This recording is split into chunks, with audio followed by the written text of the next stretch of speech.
اعوذ باللہ من الشیطان الرجیم بسم اللہ الرحمن الرحیم۔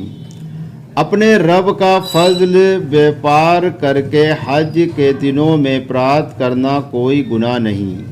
بس جب عرفات سے واپس ہونے لگو تو مشعر حرام کے پاس اللہ کو یاد کرو اور اس طرح یاد کرو جیسا اس نے تم کو سکھایا۔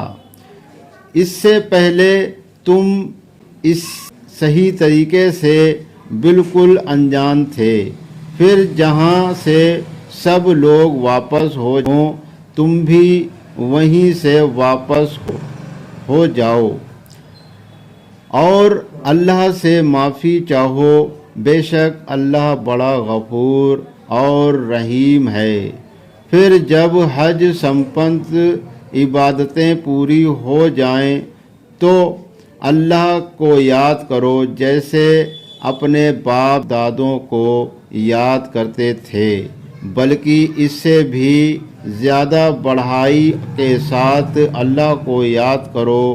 لوگوں میں سے کچھ ایسے بھی ہیں جو کہتے ہیں اے ہمارے رب ہم کو دنیا ہی میں دے دے۔ ایسے لوگوں کے لیے آخرت میں کچھ حصہ نہیں۔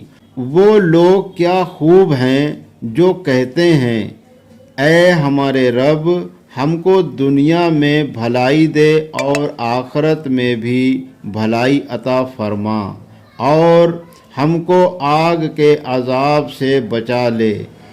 یہ لوگ بہت اچھے رہے، ان کا نصیب جاگا، ان کو اپنی محنت کا خوب پھل ملا اور حساب کرنے میں اللہ کو کچھ بھی دیر نہیں۔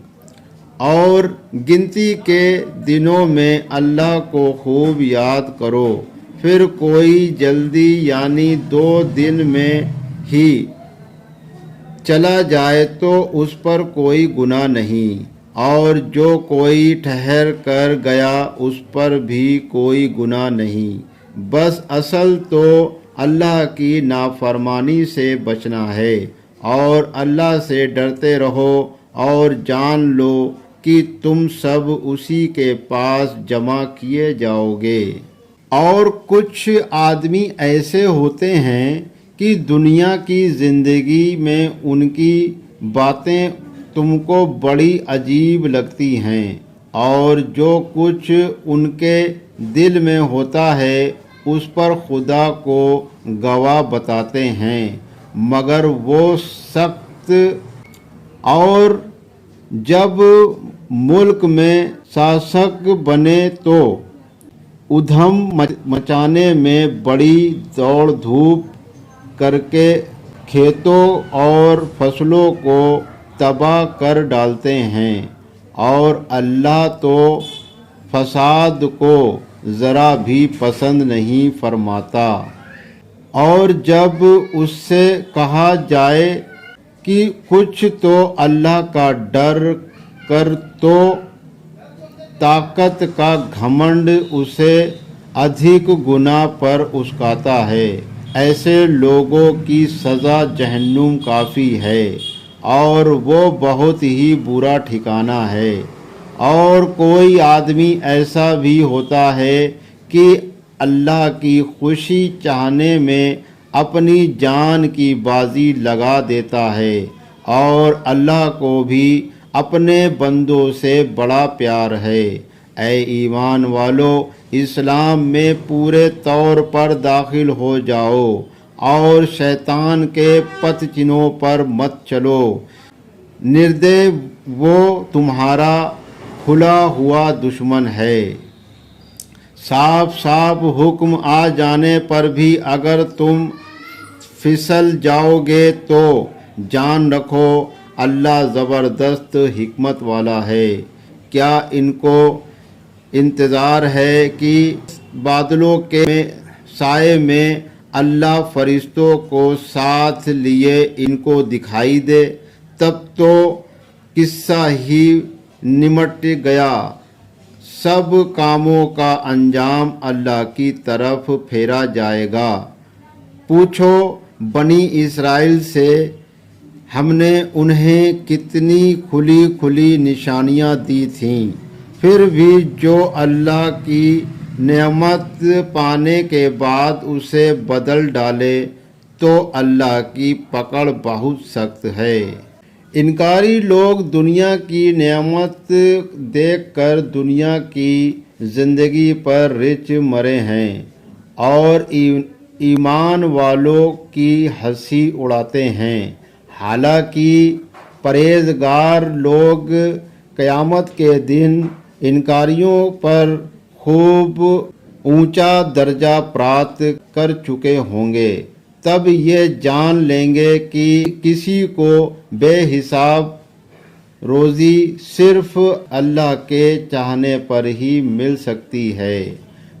پہلے وقت میں سب لوگ ایک ہی طریقے پر تھے اور ان کی ایک ہی امت تھی، پھر جب ان میں بگاڑ پیدا ہوا تو اللہ نے انہی میں سے اپنے نبیوں کو کھڑا کیا جو نیکی پر بشارت سناتے تھے اور برے کاموں پر اللہ سے ڈرانے کی لوگوں کو نصیحت کرتے تھے، اور اللہ ان نبیوں کے ساتھ حق کے آدھار پر اپنی کتابوں کو بھی نازل فرماتا رہا تاکہ لوگوں کے بیچ جو اختلاف ہو چکا ہے اس کا فیصلہ ان کتابوں سے بتا دیا جائے۔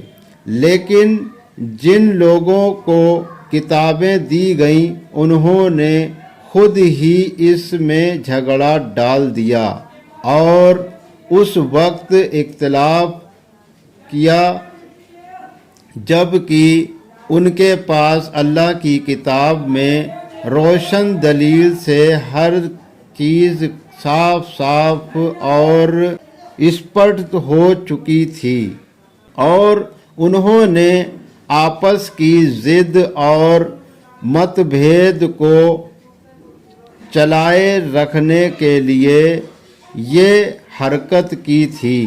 ایسے الجھن اور اختلاف میں ماحول میں اللہ نے اپنے حکم سے ان ایمان والوں کو ہدایت فرما دی جنہوں نے حق بات میں اختلاف کرنے والوں کا ساتھ نہیں دیا، اور اللہ جسے چاہتا ہے سیدھی راہ پر چلا دیتا ہے۔